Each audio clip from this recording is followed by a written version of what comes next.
ব্যাটারির জন্য চার্জার খুবই গুরুত্বপূর্ণ একটি বিষয়। একটি চার্জার চাইলে আপনার ব্যাটারির যে লংজিভিটি বা লাইফ টাইম সেটাকে বাড়িয়ে দিতে পারে, আবার কমিয়ে দিতে পারে। কেননা বিভিন্ন ধরনের চার্জারের প্রোটোকলগুলো কিন্তু বিভিন্ন রকমের হয়ে থাকে। তার কারণে আমরা এই ভিডিওটির সাহায্যে একটি ডিজিটাল ব্যাটারি চার্জারের উপর এক্সপেরিমেন্ট চালাবো। সাধারণত যারা রিভিউ ভিডিও করে থাকেন বা প্রোডাক্ট সেলিং করে থাকেন তাদের মতো কিন্তু আমাদের ভিডিওগুলো হয় না। আমরা খুঁটিনাটি বিষয়গুলো নজর দেই, কতটা অ্যাকুরেটলি আউটপুট দিচ্ছে, কতটা ভালোভাবে সে আউটপুট দিতে পারে, এই সমস্ত বিষয় কিন্তু আপনাদের সাথে শেয়ার করে থাকি। এই কারণেই তো আমাদের ভিডিওগুলোকে বলা হয় এক্সপেরিমেন্টাল ভিডিও, যেখানে আমরা রিয়েল প্রোডাক্টের ইনপুট আউটপুট সেকশনগুলো নিয়েও কিন্তু গবেষণা করে থাকি। তো এই ভিডিওতেও তার কোনো ব্যতিক্রম হবে না। আমরা এই ভিডিওটির সাহায্যে এই ডিজিটাল ব্যাটারি যে চার্জার আছে সেটার আউটপুট সেকশনের যে টেস্ট সেটা করে আপনাদের সাথে শেয়ার করব। সো অনেকেই আছেন যে ভাইয়া ভিডিও করেছেন মানে এই প্রোডাক্ট ভালো, আবার অনেকেই ভাবেন যে ভাইয়া এটার খারাপ বলেছেন মানে এই প্রোডাক্ট খারাপ। এরকমটা না, আপনারা ভিডিওটা পুরোটা মনোযোগ সহকারে দেখবেন। দেখার পর যদি মনে হয় যে হ্যাঁ এই চার্জারটি আপনার কাজে আসতে পারে বা এই ডিভাইসটি আপনার কাজে আসতে পারে, তখন কিন্তু আপনারা পারচেস করতে পারেন। তার জন্য প্রিয় ভাইদেরকে বলবো এই ভিডিওতে 300টি লাইকের মাইলফলক দিচ্ছি, ইনশাল্লাহ আপনারা এটা পূরণ করে দিবেন। কারণ আপনাদের প্রিয় ভিডিও, আপনারা অনেকদিন যাবত চাচ্ছিলেন যে ভাইয়া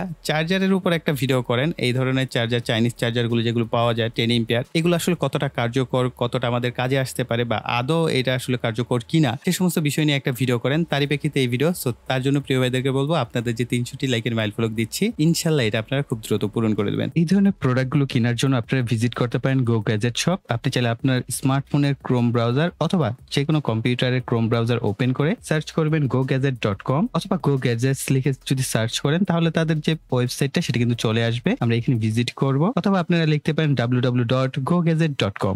গো গ্যাজেট শপ আমার কাছে ভালো লাগার একটা মূল কারণ হচ্ছে তারা সবসময় চেষ্টা করে আপডেট যত প্রোডাক্ট বা মডেলগুলো আছে তাদের শপে তোলার। এর ফলে আপনি কিছুদিন পর ভিজিট করলে দেখবেন নতুন নতুন প্রোডাক্ট কিন্তু তাদের হোম পেজে চলে আসে। এর ফলে আমি প্রায়শই তাদের এই ওয়েবসাইটটি ভিজিট করে থাকি। সো এখানে দেখতেই পাচ্ছেন অসংখ্য প্রোডাক্ট রয়েছে। সাধারণত আমরা যারা ডিআইওয়াই টাইপ প্রজেক্ট নিয়ে কাজ করি তাদের অনুযায়ী অসংখ্য গ্যাজেট প্রোডাক্ট তাদের শপে রয়েছে। আপনি যদি এখানে ভিজিট করেন সেই সমস্ত প্রোডাক্ট বা গ্যাজেট সম্পর্কে জানতে পারবেন। এবং আমরা এই ভিডিওতে যে চার্জারটি নিয়ে আলোচনা করছি সেই চার্জারটি আপনারা এখানেই পেয়ে যাচ্ছেন 865 টাকা। আমরা যে চার্জারটি নিয়ে কথা বলছি এটা কিন্তু লিথিয়াম ফসফেট ব্যাটারি রয়েছে সেটার চার্জার হিসেবে আপনি এটাকে ব্যবহার করতে পারবেন। এবং তাদের এই শপে এই প্রোডাক্টটি প্রচুর সেল হচ্ছে, মূলত লিথিয়াম ফসফেট ব্যাটারিকে চার্জ করার ক্ষেত্রে ব্যবহার করা হচ্ছে। তো আপনারা যারা লিথিয়াম ফসফেট ব্যাটারি ব্যবহার করে থাকেন তারা কিন্তু 12 ভোল্টের চার্জার হিসেবে এই চার্জারটি নিতে পারেন। এছাড়াও তাদের শপে অসংখ্য প্রোডাক্ট, অ্যাডাপ্টার, এসএমপিএস, বিভিন্ন ধরনের চার্জারের সংগ্রহ রয়েছে।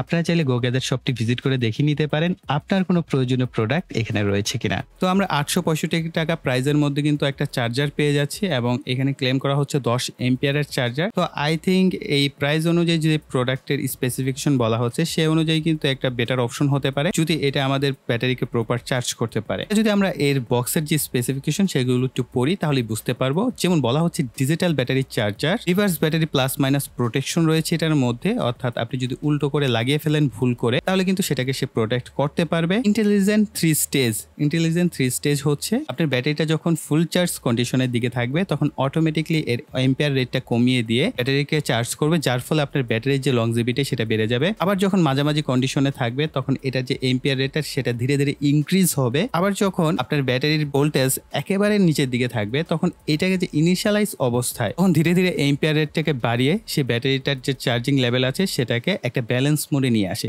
এই কারণে এটাকে ইন্টেলিজেন্ট 3 স্টেজ বলা হচ্ছে। তো এই ইন্টেলিজেন্ট 3 স্টেজের বিভিন্ন রকম ব্যাখ্যা রয়েছে, বিভিন্ন কোম্পানি বিভিন্নভাবে ব্যাখ্যা করেন, হয়তোবা আপনার কাছে এক রকমের ব্যাখ্যা থাকতে পারে। আমার কাছে যে ব্যাখ্যাটা মনে হয়েছে আমি সেটা আপনাদের সাথে শেয়ার করলাম। মানে বলা হচ্ছে 10A মানে 10 এম্পিয়ারে, DI1210A এটা হচ্ছে মডেল নাম্বারটা।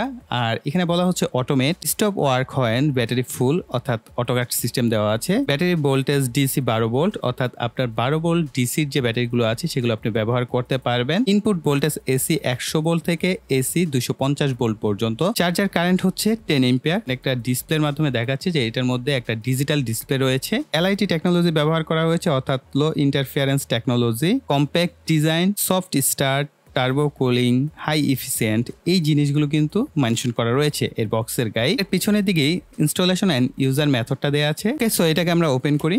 ওপেন করলে আমাদের যে ব্যাটারি চার্জার সেটা আমরা পেয়ে যাচ্ছি। আমরা বক্সটাকে সাইডে রাখছি। এই হচ্ছে আমাদের ডিজিটাল ব্যাটারি চার্জার। আর এখানে দেখতে পাচ্ছি আমাদের যে ডিজিটাল ডিসপ্লেটার লেখা রয়েছে এটা প্লাস্টিক ব্যবহার করা হয়েছে কভারের জন্য। আর ব্যাটারি ক্লিপগুলো ব্যবহার করা হয়েছে বড় ব্যাটারির জন্য, অর্থাৎ আপনি চাইলে 200 এম্পিয়ার ব্যাটারিও কিন্তু এটা দিয়ে চার্জ করতে পারবেন। আর এইখানে আমরা এসি 2 পিন প্লাগ পেয়ে যাচ্ছি। পিছনের দিকে যে কুলিং ফ্যানটা সেটাও আমরা পেয়ে গেছি। প্রোডাক্টের ডিজাইনের কথা যদি বলি, এটার যে কালার ম্যাচিংটা বেশ ভালোই লাগছে আমার কাছে। লাইট কালার দুটোটাই ব্যবহার করা হয়েছে। এছাড়া এখানে প্লাস্টিক ব্যবহার করা হয়েছে। প্লাস্টিকের কোয়ালিটিও একেবারে যে খারাপ সেটাও বলা যাবে না, তো মোটামুটি ভালো মানের ব্যবহার করা হয়েছে প্লাস্টিক। আর এই প্রোডাক্টটা খুলে দেখতে চান কিনা, তার জন্য ওটিপি সিরিজে যদি আপনারা চান যে এই প্রোডাক্টটা আমি আপনাদেরকে খুলে দেখাই, তার জন্য অবশ্যই প্রিয় ভাইরা কমেন্ট সেকশনে কিন্তু জানাতে পারেন। তাহলে পরবর্তীতে কিন্তু আমরা এই প্রোডাক্টটি খুলে ওটিপি সিরিজে আপনাদের সাথে শেয়ার করতে পারি। তো চলুন এখন আমরা ঝটপট এটাকে ইনপুট দিয়ে দেখি আমাদের ডিসপ্লে কি বলে। ওকে, আমরা এখানে ইনপুট 220 ভোল্ট সাপ্লাই দিচ্ছি।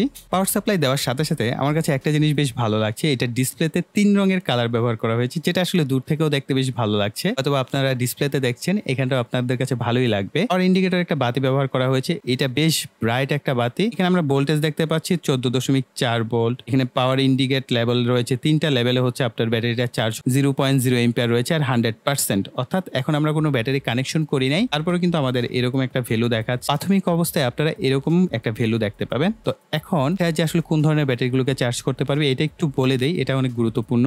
এর সাহায্যে আপনারা যে ধরনের ব্যাটারিগুলো ফুল চার্জে 14 ভোল্টের উপরে হয় সেই ধরনের সকল ব্যাটারি আপনারা ব্যবহার করতে পারবেন। এটা লিড অ্যাসিড হোক, লিথিয়াম আয়ন হোক, লিথিয়াম ফসফেট হোক, যে কোনো ধরনের ব্যাটারি হোক, সেই ক্ষেত্রে আপনি এটাকে দিয়ে চার্জ করতে পারবেন। কিন্তু এরকম না যেগুলো 12.6 ভোল্ট, 12.8 ভোল্টে ফুল চার্জ হয়, ওই সমস্ত ক্ষেত্রে কিন্তু এই চার্জারটি ব্যবহার করা যাবে না। সেই ক্ষেত্রে উল্টো আপনার ব্যাটারি ভালো থাকা তো দূরে থাক, আপনার ব্যাটারি ড্যামেজও করতে পারে। কেননা এইটা কিন্তু সবসময় আপনার ব্যাটারিকে 14.4 ভোল্টে চার্জ করার চেষ্টা করবে। লিড অ্যাসিড টাইপের 12 ভোল্টের যে কোনো ব্যাটারি ব্যবহার করতে পারবেন। এটার একটা ভালো ইন্টেলিজেন্ট মোড আমি যেটা এর আগে টেস্ট করে বুঝতে পেরেছি, সেটা হচ্ছে ছোট বড় যে কোনো 12 ভোল্টের লিড অ্যাসিড ব্যাটারিগুলো, অর্থাৎ পানি ব্যাটারি যেগুলো আপনারা বলে থাকেন, সেগুলোকে চার্জ করতে পারবেন। ড্রাই সেল ব্যাটারি যেগুলো আছে 12 ভোল্টের, যেগুলো 14.4 ভোল্ট পর্যন্ত ফুল চার্জ হয়, এগুলো আপনারা চাইলে ব্যবহার করতে পারবেন। ওকে, এলইডি বাতি যখন লাল রঙের বাতি জ্বলবে তখন হচ্ছে আপনার ব্যাটারিটা চার্জ হচ্ছে, আর যখন সবুজ রঙের বাতি জ্বলে যাবে তখন হচ্ছে ফুল চার্জ। তো এখন দেখেন আমাদের কিন্তু লাল রঙের বাতি জ্বলছে, আমাদের ব্যাটারির এম্পিয়ার আমরা দেখতে পাচ্ছি 6 এম্পিয়ার রেটে কিন্তু চার্জ হচ্ছে। ব্যাটারির ভোল্টেজ আছে 13.9 ভোল্ট। আমি বলেছি যখন ব্যাটারির চার্জ ধীরে ধীরে ফুল চার্জের দিকে আসবে তখন ধীরে ধীরে এর এম্পিয়ার রেটিংটা কমবে। তো এখানে 92% কিন্তু আমাদের ব্যাটারি ফুল চার্জের দিকে আছে। 14.4 ভোল্ট হলে এটা হচ্ছে আপনার ফুল চার্জ হয়ে যাবে। তো আপনারা দেখতে পাচ্ছেন যখন আমাদের ব্যাটারির চার্জিং লেভেল ধীরে ধীরে বাড়ছে তখন কিন্তু আমাদের এম্পিয়ার রেটটা আবার কমার দিকে চলে আসছে। তার মানে হচ্ছে এটা আমার ব্যাটারিকে সুরক্ষিত রাখার জন্য এটার যে এম্পিয়ার পার্সেন্টেজটা ধীরে ধীরে কমিয়ে দিচ্ছে। এটা একটা আদর্শ অপশন ব্যাটারিকে চার্জ করার ক্ষেত্রে। যখনই ব্যাটারি ফুল চার্জ হয়ে যায় তখন যদি আপনি একই এম্পিয়ার রেটে চার্জ করতে থাকেন, আপনার ওই ব্যাটারিটা খুব দ্রুত নষ্ট হওয়ার একটা সম্ভাবনা থাকে। এখন যেটা ব্যবহার করছি এটা হচ্ছে নর্মালি ইউপিএস এ ব্যবহার করা হয়। এই ধরনের একটি ব্যাটারিকে আমরা কানেকশন দিচ্ছি, 13.9 ভোল্ট আছে এবং 7.7 এম্পিয়ার রেটে কিন্তু আমাদের ব্যাটারিটি চার্জ হচ্ছে। 89% হচ্ছে আমাদের ব্যাটারিটি চার্জিং হয়েছে। আর আমি আরেকটা জিনিস দেখেছি, যখন কিনা আমাদের ব্যাটারির চার্জিং লেভেলটা 11 ভোল্ট বা 11.5 ভোল্টের মধ্যে থাকে তখন এই এম্পিয়ার রেটটা কিন্তু আরো বেশি বেড়ে যায়। তো এই ডিসপ্লে অনুযায়ী কিন্তু আমরা প্রায় অলমোস্ট 12-13 এম্পিয়ার পর্যন্ত পেয়েছি। ডিসপ্লেতে যে ভ্যালুগুলো দেখাচ্ছে সেই অনুযায়ী 12-13 এম্পিয়ার পর্যন্ত কিন্তু আপনার একটা ব্যাটারিকে সে চার্জ করতে পারে, সেই ভ্যালুটা কিন্তু আমাদেরকে দেখিয়েছে। আপনারা দেখতেই পাচ্ছেন যখন আমাদের ব্যাটারির যে চার্জিং লেভেলটা ধীরে ধীরে বাড়তে থাকে তখন এম্পিয়ার রেটটা ধীরে ধীরে কমে। এটা খুবই ভালো। এখন আমরা আরো বড় একটা ব্যাটারি ব্যবহার করে দেখি। আমার কাছে 35 এম্পিয়ার আওয়ারের একটি ব্যাটারি আছে, সেটাকে কানেকশন করে দেখি সেটা কি হয়। আপনারা দেখতেই পাচ্ছেন যে চার্জিং কিন্তু বেশ ভালোই ফাস্ট চার্জিং হচ্ছে ছোট ব্যাটারিগুলোর ক্ষেত্রে। বড় ব্যাটারির ক্ষেত্রে কি হয় সেটা আমরা একটু দেখি। আমাদের যেহেতু ক্যামেরার স্পেস কম, এই কারণে আমি জাস্ট আমাদের চার্জারের দিকেই ফোকাসটা রাখছি। ব্যাটারির প্লাস মাইনাসের সাথে সংযোগটা করে দিচ্ছি। দেখতে পাচ্ছেন এখানে 12.56 ভোল্টের মতো আছে। ব্যাটারি চার্জিং কিন্তু 62% দেখাচ্ছে। এম্পিয়ার রেট দেখতে পাচ্ছি 8.4 এম্পিয়ার, অলমোস্ট 10 এম্পিয়ারের মতো টাচ করবে। আরেকটা বিষয় আমি দেখেছি, ব্যাটারির ভোল্টেজ যখন 11 ভোল্টের দিকে থাকে তখন কিন্তু এটা 12 থেকে 13 এম্পিয়ার পর্যন্ত ওঠে, অর্থাৎ 10 এম্পিয়ারের উপরেও কিন্তু আপনার যে চার্জিং এম্পিয়ারটা সেটা কিন্তু দেখায় এই ডিসপ্লেতে। আর যে সমস্ত তথ্যগুলো দিলাম সেটা হচ্ছে এই ডিসপ্লের উপর নির্ভর করে এই তথ্যগুলো আপনাদেরকে দেওয়া হচ্ছে যে এটার ডিসপ্লে অনুযায়ী এরকম অ্যাক্টিভিটিস বা এত এম্পিয়ার বা এত ভোল্টেজ আমরা পাচ্ছি। তো আমরা পাশাপাশি একটু মিটার দিয়েও চেক করে দেখি যে আমাদের ভোল্টেজ লেভেল যখন এখানে 12.89 ভোল্ট দেখাচ্ছে তখন আমাদের ব্যাটারি ভোল্টেজ কত রয়েছে, এটা আসলে কতটা অ্যাকুরেট ভোল্টেজের ক্ষেত্রে। আপনারা এখানে ডিসপ্লেতে 13.1 ভোল্ট দেখতে পাচ্ছেন, আর আমাদের এই ডিসপ্লেতে হচ্ছে ভোল্টের মতো আছে। তার মানে আমরা বলতেই পারি এটা কিন্তু অলমোস্ট অ্যাকুরেটই আমাদের দেখায়। কিছুক্ষণের মধ্যেই কিন্তু এটা 13.1 ভোল্ট হয়ে গেছে। তার মানে এই দশমিকের পরে এই 1 ভোল্ট বা 2 ভোল্ট এটা তেমন একটা কাউন্টেবল হয় না, টলারেন্স ভ্যালু হিসেবে ধরা হয়। তো আমরা বলতে পারি এটার ভোল্টেজ লেভেল অলমোস্ট অ্যাকুরেটই রয়েছে। এখন যেটা টেস্ট করার পালা সেটা হচ্ছে এটার যে এম্পিয়ার রেট সেটাও আমরা একটু টেস্ট করে দেবো আমাদের যে টেস্টার আছে সেটার মাধ্যমে, যেটা আসলে অ্যাকুরেটলি কত এম্পিয়ারে বর্তমানে চার্জ হচ্ছে। যেহেতু এখন অলমোস্ট 8.67 এম্পিয়ার রেটে চার্জ হচ্ছে, এই মুহূর্তে আমরা চেক করব। এখান থেকে ব্যাটারি প্লাস মাইনাসে কানেকশন করে দিব। আমরা এখন আমাদের যে চার্জারটা সেখানে 220 ভোল্ট সাপ্লাই দিচ্ছি, এই 13.88 ভোল্ট, আর এখানে হচ্ছে 13.9 ভোল্ট। 4.5 বা 4.4 বা 4.2 এম্পিয়ার রেটে কিন্তু চার্জ হচ্ছে। আর এখানে আমরা দেখতে পাচ্ছি 9.5 বা 9.6 এম্পিয়ার রেট, তার মানে এখানে অলমোস্ট ডাবলেরও বেশি এম্পিয়ার রেট কিন্তু দেখাচ্ছে। তো আরো কিছুটা সময় দেখি যে আসলে পার্থক্যটা কি হয়। আমরা কিন্তু এখনো দেখতে পাচ্ছি যে 4 এম্পিয়ার রেটই চার্জ হচ্ছে, আর ডিসপ্লেতে দেখতে পাচ্ছি 9.3 এম্পিয়ার। ভোল্টেজ দেখতে পাচ্ছি 13.99 ভোল্ট। তো আমার কাছে মনে হচ্ছে যে ভোল্টেজ অ্যাকুরেটই দেখাচ্ছে, কিন্তু এম্পিয়ার রেটটা ডাবল থেকেও কিছুটা বেশি দেখায়।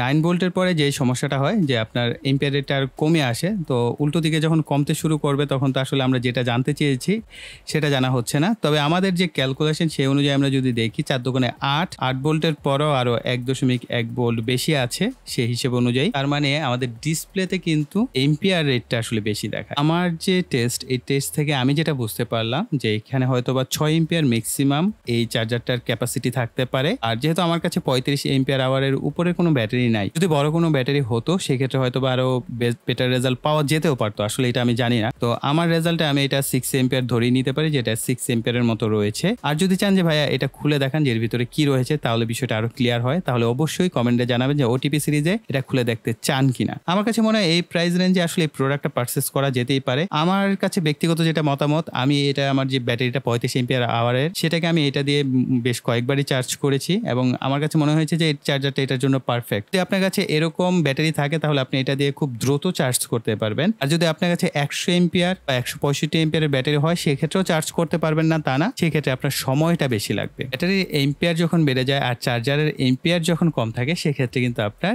সময়টা বেশি লাগে। এই জিনিসটা আই থিঙ্ক আপনারা অনেক প্রিয় ভাইরাই বুঝেন। অন অ্যাভারেজ আমার কাছে প্রোডাক্টটা ভালোই লেগেছে। এটার যে প্রাইসের কথা যদি বিবেচনা করি, আর যদি এটা বিবেচনা করি যে এই ডিসপ্লেতে কিন্তু আপনাকে যে চাইনিজ কোম্পানি সে প্রোগ্রামিং সব দিকে ঠিকঠাক করেছে, ব্যাটারির চার্জিং লেভেলের ক্ষেত্রে ঠিকঠাক রেখেছে, কিন্তু এম্পিয়ারের যে ক্ষেত্রে সেই ক্ষেত্রে তারা ডাবল অর্থাৎ 2 দিয়ে গুণ বা 2-এরও কিছুটা অংশ বেশি দিয়ে গুণ করে তারা এম্পিয়ার রেটটা দেখাচ্ছে, যাতে করে সাধারণ মানুষজন এটা বুঝতে পারে যে এটা 10 এম্পিয়ার চার্জার। এই যে দেখেন ডিসপ্লেতে কিন্তু আমরা 9.9 পেয়েছি, তাই না? তার মানে 10 এম্পিয়ার, অ্যাকুরেট 10 এম্পিয়ারে আছে। এটা বলে বিক্রি করার জন্য চাইনিজরা হচ্ছে এই ধরনের প্রোগ্রামিং যে সেকশনটা আছে সেখানে তারা এই ধরনের কাজগুলো করে থাকে। তো চাইনিজদের কাছে এরকম এক্সপেকটেশন সবসময় আমাদের থাকেই, এটা আসলে বলার কিছু নাই। তবে ডিসপ্লে সেকশন বাদ দিয়ে আমার কাছে ওভারঅল প্রোডাক্টের যে ডিজাইন বা এখানে যে কুলিং ফ্যানটা ব্যবহার করা হয়েছে এটা বেশ ভালো মানের কুলিং ফ্যানই। এটা বেশ ভালো গরম হাওয়াটা বাইরের দিকে নিয়ে আসতে পারে, সবসময় সার্কিটটা ঠান্ডাই থাকে। আমি এই যে ব্যাটারি চার্জ করলাম, হাতে নিয়ে চার্জ করলাম, ওই পরিমাণ হিট কিন্তু আমি এখানে পাই নাই। তো প্রিয় ভাইরা, এই ছিল আমাদের ভিডিও। আই থিঙ্ক আপনারা অনেকেই এখন চাচ্ছেন যে ভাইয়া এটা একটু খুলে দেখেন এর ভিতরে কি রয়েছে। আমিও চাচ্ছি, যদি আপনারা প্রচুর পরিমাণে কমেন্ট করেন তাহলে ওটিপি সিরিজে কিন্তু আমরা এই প্রোডাক্টটা খুলে দেখাবো যে এর ভিতরে কি রয়েছে না রয়েছে। তার জন্য অবশ্যই ভিডিওতে লাইক এবং কমেন্ট করবেন। আর যারা এখনো চ্যানেলটিকে সাবস্ক্রাইব করেনি তারা প্রিয় ভাইরা অনেক কিছু মিস করে যাচ্ছেন, তাদেরকে বলবো অবশ্যই প্রিয় ভাইরা চ্যানেলটিকে সাবস্ক্রাইব করে পাশে বেল বাটনটি অ্যাক্টিভ করে রাখবেন, পরবর্তী যে ভিডিওগুলো আমি আপলোড করবো সেটার নোটিফিকেশন যেন সবার আগে আপনাদের কাছে পৌঁছে যায় তার জন্য। তো এই বলে এখানে বিদায় নিব। সকলে ভালো থাকবেন, সুস্থ থাকবেন, টাটা।